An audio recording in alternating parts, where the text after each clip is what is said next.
donc présidente de la Fédération 3977 depuis Jeune Fédération, depuis sa création février 2014. Bernard Duporté, président toujours d'ABO puisque ça n'est pas encore dissous, mais co-président honoraire de la Fédération 3977.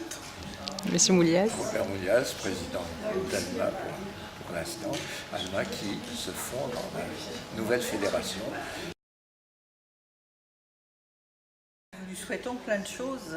Cette fédération est jeune et elle a tout l'avenir devant elle, on va le dire comme ça, mais un avenir fort de ce qu'ont été les associations ALMA, ABO, et dans lequel la fédération, on va dire, va marcher dans ses traces, tout en développant de nouveaux objectifs, bien entendu.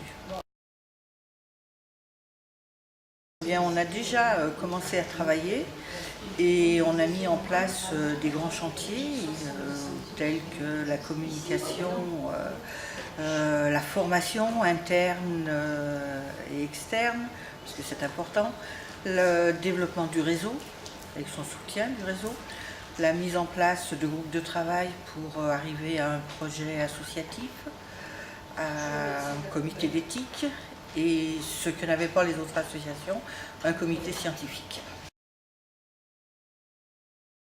Déjà aujourd'hui. Voilà. Ensuite, il y a le break estival, donc on va se projeter dans le dernier trimestre qui va être aussi très riche, puisqu'il va être à la fois la fin des associations historiques qui ont permis la création de la fédération et pour lequel aboutira des grands chantiers comme la gouvernance, la représentativité et surtout le projet associatif.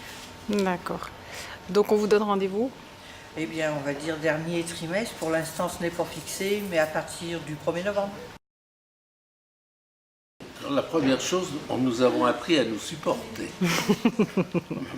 Ensuite, nous avons appris à travailler ensemble.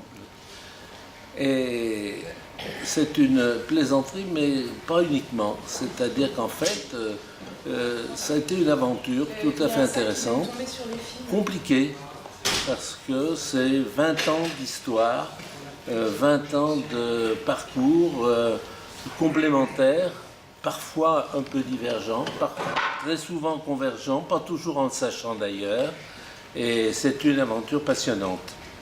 La réunion des deux associations répondait à une logique absolument inévitable et nécessaire, totalement indispensable, et ce qu'ont d'ailleurs bien compris tous les centres, puisque toutes les décisions ont été obtenues à l'unanimité, donc dans un vrai consensus, ce qui est important, et ce qui fait une excellente base